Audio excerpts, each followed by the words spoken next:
protocolo e dar os parabéns, assim, porque todo mundo sabe o quanto eu sou grata a esse companheiro de luta, o professor Arlande, viu, gente?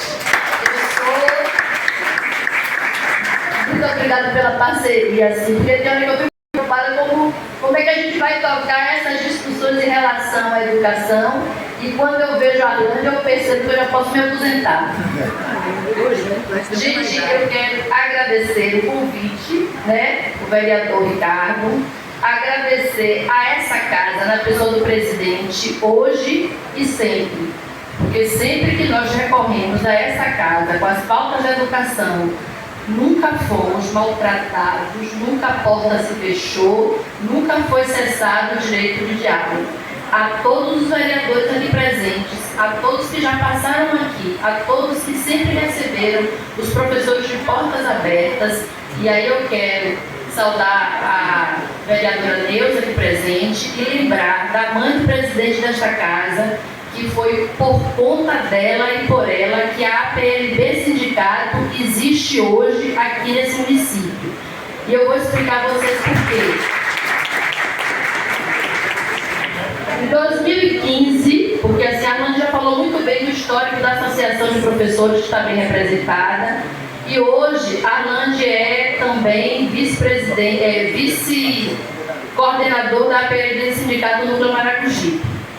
E antes de falar um pouquinho dessa instituição que eu sou assim, muito grata e orgulhosa de estar fazendo, de tê-la hoje no nosso município, eu preciso explicar para vocês o seguinte. Quando a gente está falando de precatório, eu preciso trazer isso à tona. Em 2015, quando saiu a relação dos municípios que iriam receber os precatórios, a APLB, instituição sempre preocupada com a educação dos professores, com o desenvolvimento, com a educação dos alunos e com o trabalho dos professores, porque não há desenvolvimento, não há bem-estar dos alunos, gente, se os professores não forem valorizados. E isso a gente precisa entender. O foco da educação são os alunos, mas não há aluno que esteja bem educado, não há aluno, não há progresso para os nossos estudantes se não houver valorização da categoria. Quando a APLB esteve aqui presente, procurando saber como era que ia se fundar aqui o núcleo APLB, procuraram esta casa, encontraram como presidente a vereadora Ana Leite. E foi Ana Leite que deu o meu contato para Dias, que está aqui presente, o qual eu peço mais uma vez uma salva de palmas, que está representando o nosso presidente Rui Oliveira, a nossa diretora da Regional Serrana, Lina Rita, combatente, guerreira, a diretora Ivone, diretora de Relações, que é um orgulho para nós estar aqui hoje na nossa cidade. Esse grupo foi que nos procurou e, apesar das discussões da época em relação à associação já existir e trazer um sindicato, a gente entendeu que a gente tinha que se unir, porque o que nos une é muito mais forte do que qualquer coisa que nos separe. Nós somos categoria de profissionais da educação, nós trabalhamos unidos. Isso é muito importante, é isso que a gente prega aqui diariamente. A gente precisa da união.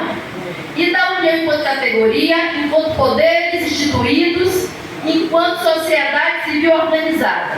A gente precisa dessa união para avançar no progresso, não só da educação, no progresso do município. Então, o histórico da APLB começa a partir daí, né? Da movimentação, da acessibilidade da então vereadora Ana Leite, que fez essa ponte, que ao ser contactada pelos representantes da APLB, soube trazer a APLB à associação e hoje estamos aqui nesse momento. Em relação ao precatório, eu preciso fazer uma retrospectiva, porque a gente sabe que com a globalização a memória da gente falha, não é? Então a gente precisa fazer uma retrospectiva. E antes do precatório, eu preciso dizer o seguinte, não é porque está aqui, eu tenho falado isso sempre, mas no governo do professor Silvio Ataliba, a gente não discutia pagamento de piso, a gente recebia acima do piso. A gente ia para a discussão para procurar saber quanto era que a gente ia ter. Cumpria-se a lei, a gente ia pedir percentual acima do piso. E a gente brigava. Não é porque a gente está aqui, não, a gente brigava. Já me deu um baita de assunto, mas a gente já brigou muito também. também. Então, eu preciso ressaltar essas questões, porque a memória falha. E aí nós passamos por períodos difíceis na educação. Porque todo mundo sabe que a base da educação, gente, é o diálogo. A gente não avança em nada na vida se não houver diálogo. E, infelizmente, nós passamos por um período, que não é saudosismo de forma nenhuma, mas a gente precisa relatar, um período escuro, porque a gente teve, desculpe até a expressão, eu preciso aproveitar o Novembro Negro e retirar o escuro. Me desculpe, a gente precisa fazer essas correções enquanto há tempo, porque é racista e está incluído, e a gente precisa combater o racismo nas nossas falas. Não foi um período escuro, não. Foi um período difícil para a educação. Por quê? Porque foi nos retirado o direito de dialogar. Nunca tivemos, a gente sabe, a gente entende, embora todo mundo aqui é administrador de sua própria casa. E a gente sabe que ninguém administra cedendo tudo. Mas é preciso ter diálogo, é preciso saber o que é prioridade. E nós passamos por momentos que foi muito, muito difícil, professora Marinalva, a qual eu quero aqui livrar da Maracujipana e agradecer por a senhora estar aqui com a gente nessa luta, viu? Muito obrigada. Então, nós passamos por um momento difícil porque a gente não conseguia dialogar. E nesse processo aí, houve não pagamento do piso e por diversas vezes nós chegamos aqui nessa casa e pedimos apoio. Nós já fechamos essa casa com o apoio dos representantes numa data histórica, que foi o aniversário da cidade, em protesto para as perseguições, para corte de salário, para demissão, como o professor Silvio está respondendo até hoje. Entendeu? Sofremos perseguições pesadas, que eu não posso provar, mas eu preciso citar, como retirada de pessoas da folha, sequestro de filha de representantes de categoria. Foi um período dificílimo. Perseguição, transferências, as pessoas tinham medo de se manifestar, de falar, corte de salário de 50% do corte de salário. A gente precisa realizar isso, gente. É preciso trazer isso à tona, porque a memória do povo é fraca. E aí nós chegamos aqui agora, né? A Nani já falou muito bem em relação ao histórico do piso. Quando começou a discussão dos precatórios, quando a gente não tinha dinheiro, porque a gente entrou na justiça para bloquear o recurso, a gente não pediu recurso para a gente, não. Estava em andamento, a gente sabe aí os desfechos que teve do TCM, do TCU em relação ao precatório. Eu quero agradecer, na minha fala, a presença do representante do jurídico do município, doutor Paulo. Muito obrigada por se fazer presente aqui e ter acompanhado a gente como único representante do município. É importantíssima a sua presença. Muito obrigada. Então, assim, quando a gente não tinha dinheiro para acompanhar esse processo enquanto sindicato, porque os recursos foram escassos, foram deixados de retirar, nós sofremos perseguições, deixaram de descontar a contribuição sindical dos servidores que autorizaram a fim de calar o sindicato. Nós passamos por momentos difíceis. Quando a gente não tinha como pagar advogado, como a gente não tinha como acompanhar o processo, a gente batemos na porta do deputado federal, Bebeto Galvão, na época, para poder dar para a gente uma passagem aérea para nosso advogado Maurício Menezes participar em Brasília do acompanhamento do recurso dos precatórios. Quando a prefeita estava lá com seus advogados, que abriu mão dos juros e do que pôde abrir mão para poder receber logo no período eleitoral o recurso do precatório. Isso tudo precisa ser chamado de atenção, porque as pessoas esquecem. As pessoas acham que a gente não está fazendo nada, não está acompanhando com as notícias imediatistas. A gente precisa relembrar tudo isso. Nós chegamos ao ponto de discutir que a gente tinha que vender a nossa sede para a gente não ter dinheiro para continuar lutando, porque a gente não conseguia arrecadar. A Joana está ali, que ficava à disposição da associação na época, sabe como foi que nós sofremos. Mas a gente conseguiu, a gente ficou de cuia na mão, pedindo, mas a gente conseguiu. A associação está aqui até hoje, a PLP funciona até hoje. E não foi fácil. E a gente continua na luta. O dinheiro dos precatórios chegou. Nos foi retirado. Eu quero saber de quem está na plenária, por favor, se sinta à vontade de me desmentir. colaborar? Quem participou da elaboração do plano de ação para uso dos recursos do precatório?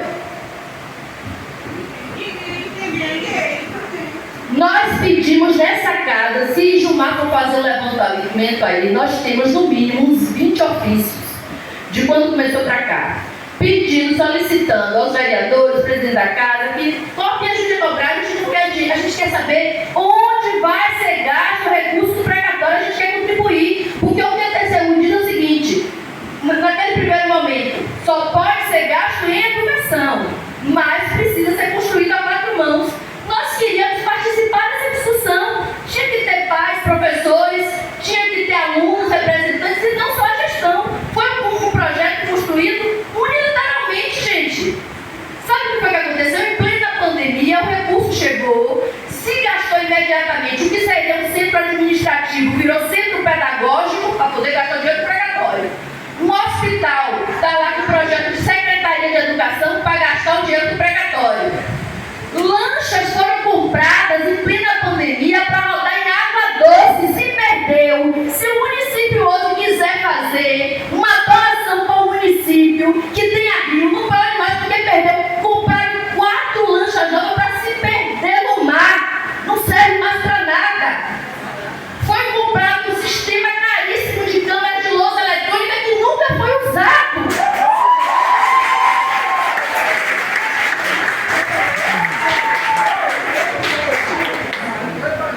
Gente, se tiver alguém que possa vir para discussão com a gente em relação a precatório, qualquer curso da educação, a gente nunca, eu já falei e repito em todas as assembleias, eu não suporto o discurso vazio. Quando a gente não souber, a gente vai dizer assim: eu não sei, vou procurar saber, e a gente vai para a discussão. Mas a gente precisa trazer isso à tona para que todos aqui entendam e nos ajudem na luta da educação, porque parece que é só salário de professor, e não é só salário de professor não, gente. É a educação do município de crianças que passaram por uma pandemia e que precisa de projetos efetivos em relação à educação. São gastos esdrúxulos, sem se preocupar com o foco principal da educação dos seus alunos. A gente segue nessa questão do precatório, e aí, quando a atual gestão assumiu, eu fiquei muito feliz. Por quê? Primeiro, porque as portas se abriram para a discussão. Foi um momento que o prefeito abriu a conta e disse assim: não, eu não tenho problema nenhum. Nós temos 35 milhões de um banco, 5 milhões do outro. O que o juiz mandar, a gente vai fazer, e um dinheiro que tem aqui é esse. Agora foi tudo licitado, porque assim, quando o recurso chegou da conta, a gestora então se encarregou de fazer licitação, acordo, todo mundo sabe como é que funcionam as obras, as licitações. A gente não participou de nada, tudo é especulação que a gente sabe, porque não nos foi apresentado plano de ação nenhum, nem a nós enquanto instituição, nem a nenhum professor que eu tenha conhecimento. A partir daí, a atual gestão ganhou, sabíamos quanto tinha, estava tudo licitado, cobramos e recobramos, como sempre, inclusive dessa casa, um plano de ação. Demorou, mas foi apresentado um slide com um esboço dizendo que não tinha sido encontrada na secretaria um plano de educação do governo anterior, mas que iria, a partir das obras e das licitações, tentar refazer um plano. Nós questionamos algumas ações, estava lá, o professor Arnaldo que estava lá, e nós pedimos que nos fosse enviado por escrito, impresso, aquele plano de ação para a gente pudesse socializar, até para acompanhar, já que a gente não tinha mais poder de decisão de absolutamente nada. Não chegou para a gente esse plano de ação. Cobra aqui, cobra ali, conversa, pagou-se o piso do ano passado. Esse ano a gente, nessas discussões, não conseguimos. E aí, na audiência de conciliação da ação do precatório que nós movemos lá em 2018, o professor Erivaldo Vieira e teve outro representante, o doutor Gabriel também, que participaram dessa audiência de conciliação, e foi dito para a gente que não tinha como fazer conciliação, porque o recurso que o gestor encontrou já estava todo licitado, empenhado em obras, e que teve uma audiência pública que o sindicato foi convidado. Foi aí que me indignou, porque eu estava tendo até então muito tranquilidade no diálogo com a gestão atual. Qual foi a minha indignação? Eu não lembrava de ser convidada para ser audiência pública, porque a audiência pública, no meu conhecimento, é isso aqui. É uma coisa amplamente divulgada, com convite para todos os interessados. E eu não fui participar, me indignou na hora que não podia me manifestar, que era audiência de conciliação. Falei com o professor Armando também disse que não. E aí eu corri aqui para essa casa, né? Porque quando eu tenho qualquer dúvida, a gente corre para aqui. E que essa audiência de conciliação tinha virado uma lei. Isso foi no ano passado, mas eu só tive conhecimento disso esse ano, depois dessa audiência de conciliação. Porque quando eu cheguei aqui, Gilmar, procurei para mim, esse ano não tem lei nenhuma ali. Aí quando eu fui ver, era do ano passado. A audiência de conciliação, pela ata que está aqui, que eu encontrei nesta casa, é aqui que eu encontro apoio, eu preciso repetir isso. A audiência pública foi acontecida no NASF, que é uma instituição fechada da Secretaria, com os funcionários da Secretaria de Educação. Eu acho que só tinha um professor, se eu não estou enganada, só um professor que não é funcionário da Secretaria de Educação que estava na audiência pública. E me chateei, porque a audiência pública aconteceu, eu não sabia, a lei veio e foi votada aqui nessa casa e eu também fiquei sabendo. Nem eu, nem nenhum professor, a gente só ficou sabendo a partir daquela data da audiência de conciliação, com audiência judicial. Então, a partir daí, percebi que as coisas não estavam tão claras como eu queria que estivesse, como eu achava que estava acontecendo. Até aí, tudo bem. Continuamos lutando pelo piso, nós não recebemos o piso. E hoje, eu estou feliz no sentido de a enfermagem no município recebe o piso, ótimo. É merecimento, é lei. Os guardas municipais estão recebendo piso, ótimo, parabéns, eles merecem, o trabalho é digno, certo? Os agentes de saúde de Endelia recebem valiosíssimo trabalho, a gente precisa, mas eu não entendo porque que esse ano a categoria dos professores foi sorteada para não ter seus direitos assistidos. E o nosso desabafo aqui hoje é esse. Nós não estamos recebendo o piso 2023 e as desculpas são as mais variadas.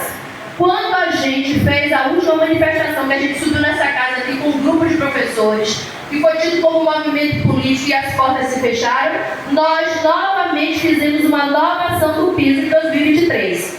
E quando nós fizemos o levantamento do tempo que nós ficamos sem receber o piso, a gente fez uma ação maior. Pasmem, mas entre os últimos governos, esse ano, a gente tem cada professor uma média de R$40 mil para receber de perda salarial. E aí é quase o outro precatório, a controladora me disse na última reunião que a gente teve. Essa ação aqui é impagável. Quase outro precatório. Eu disse, pois é, mas eu não estou inventando não, eu estou aqui provando, eu estou mostrando quando foi, porque quando a gente cumpre a lei, a gente não acumula. Quando a gente paga as nossas dívidas em dia, a gente não acumula.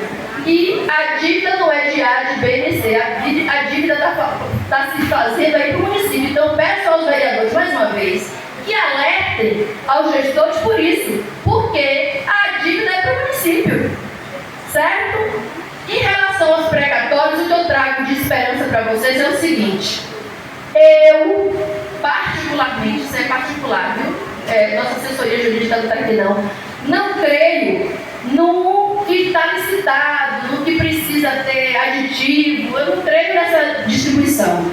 Mas tem uma diferença aí do precatório que está para vir, e a gente está alerta, e a gente precisa agora, Ricardo, ficar mais unido e mais ativo, para além das nossas discussões de protocolação de ofício, a gente precisa partir para não aprovação de leis que comprometam essa questão dos precatórios. Essas leis precisam ser largadas até se resolver a questão do piso. Eu peço a ajuda dessa casa nesse sentido de quando chegar aqui agora, não. Vamos chamar os professores aqui e vamos fazer uma audiência pública. A gente só vai aprovar essa lei aqui quando os professores chegarem aqui e aprovar.